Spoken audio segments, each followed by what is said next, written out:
Hello everyone, welcome to yet another Dan Cross video. So today's video, we're going to be talking about something a little more, hopefully a little more interesting to you guys. But yeah, before I get started, a couple things I want to say is just if there's any questions that you guys want me to answer, by all means, leave them in the comments section below.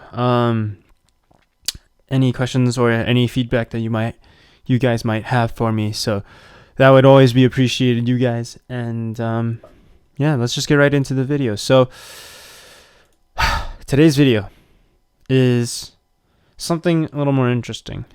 As you guys may or may not know, Kiram, Reshiram, and Zekrom are all known as the Tao trio, or the Tao is basically the Chinese religion that basically involves the yin and yang, or yin yang if you want to say it properly. Or so I've heard. I don't actually know how to say it properly, so I'm just going off of what I've heard. Now, this trio is interesting. So the story with this trio goes that Zekrom, Reshiram are, they were once a powerful dragon that was used between two twin heroes in order to create the Unova region. But the brothers, they sought different lifestyles. One of them, the older brother, sought out truth, and the younger brother sought out ideals. And they began to argue and then fight over whose side was right. Now, granted that both are very much needed, but anyways, they basically fought, is what I'm trying to get at here. The single dragon, in response to this, split into two Pokemon. Reshiram, who sided with the older twin, being truth, and Zekrom, who sided with the younger twin, being ideals. And the two dragons, they were basically blow for blow, evenly matched, as they battled, and neither could defeat the other. And as a result, the brothers set aside their differences and equally declared there was no right side either. But the sons of the heroes, so their kids basically, resumed the fight that their fathers had started. And Zekrom and Reshiram destroyed the region with their fire and lightning powers, and then right after they just vanished and disappeared. So couple things come up from this. It's, this is cool. This is really interesting story behind, I guess, the Unova region as a whole, as well as, I'll be honest, we've kind of seen this pattern a little bit more or less now with like Radine, Kyogre, Zamazenta, Zacian, and then Eternatus, and so on and so forth. But one thing that separates the story from the other ones is that this story talks about an original Pokemon that then split into two, or so we thought. This original dragon is somewhat of a mystery to us. We don't know a whole lot about this dragon, and I guess one thing that has come up from this is, could we recreate or revive this original dragon? Just take Zekrom and Reshiram and just stick them together, right? But that's not quite how it works. Because we know that from Black and White 2, Kyram became the leftovers of the original dragon.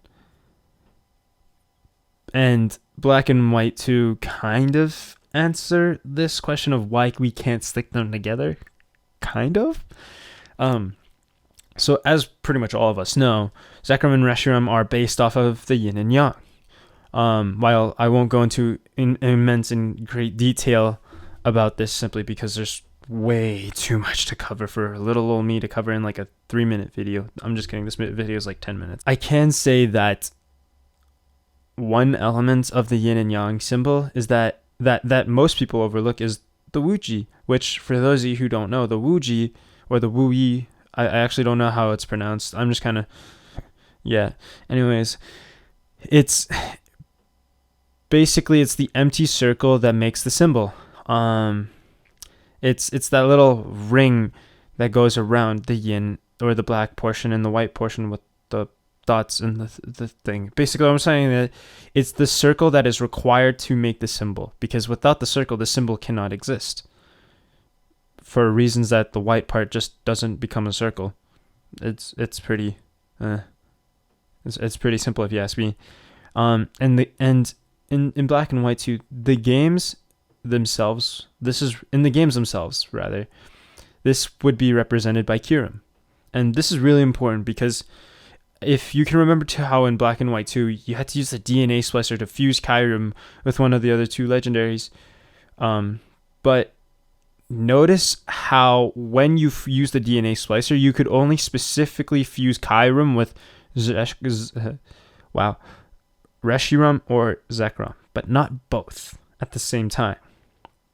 Now, this is because Kyurem serves as the foundation for the other two. That's why the splicer only works with Kyurem involved. But a big question out of this is just why not use the gene splicer on all three? Well, this is where my theory takes place. So the twin heroes fought for two different things, truth and ideals. And because of this, in the games, Kyurem waits for the trainer to complete its missing body with either truth or ideals.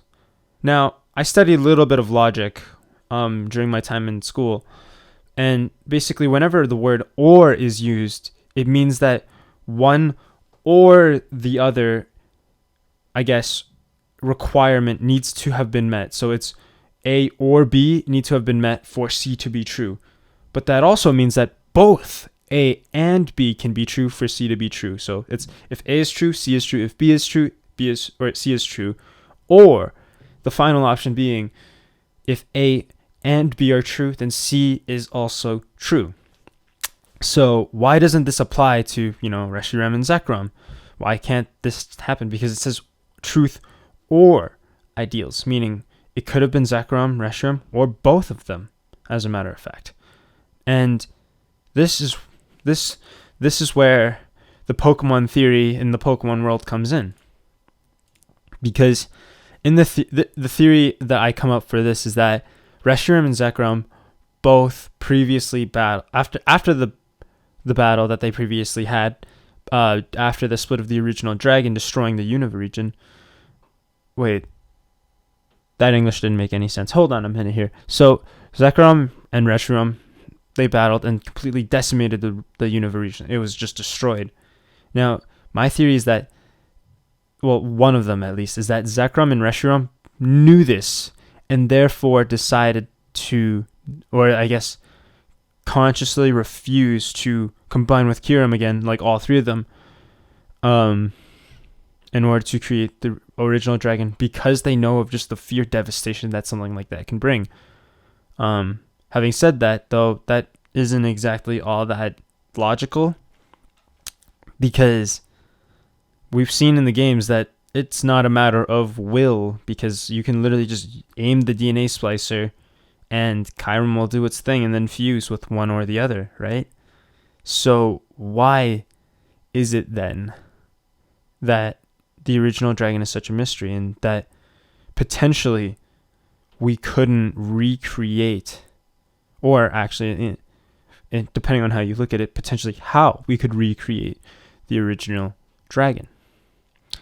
So there's something that I kind of came up with when doing research for this video, and it's that I noticed how, well, it's not that I noticed, it's just that I read that there were two heroes that originally worked with this original dragon.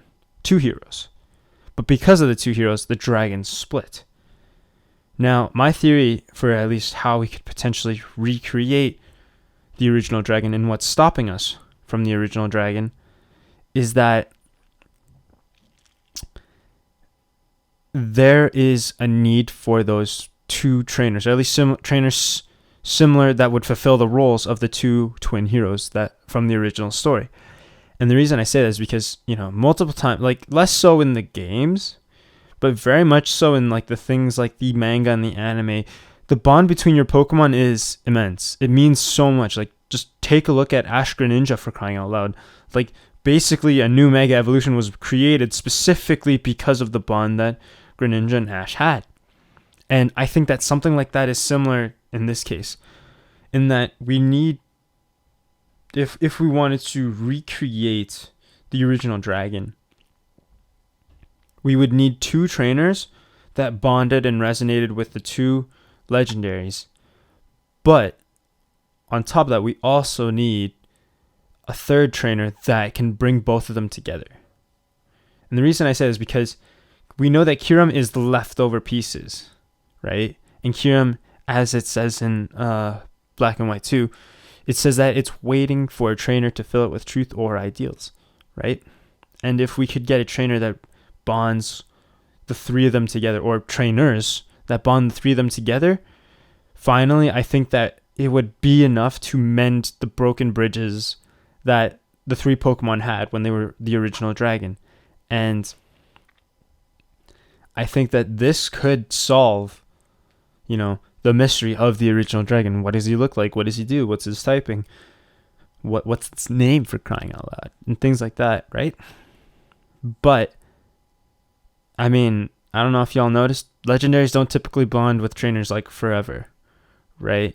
And if they do, it's not usually what people think. Like, yes, we have seen instances where trainers will, latch onto like a legendary like Articuno, Darkrai, or Latios or whatever from the anime. But something like that is extremely rare and extremely difficult to find. Like, it's a 1 in gazillion chance. And I think that's why we can't recreate the original dragon, because of just the rift or the void that the original two twin heroes left in the hearts of Reshiram and Zekrom. And I think that until we find trainers that can kind of mend that bridge, I don't think we'll be seeing the original dragon anytime soon. But that's just my theory. You guys, let me know what you guys thought on this in the comment section below.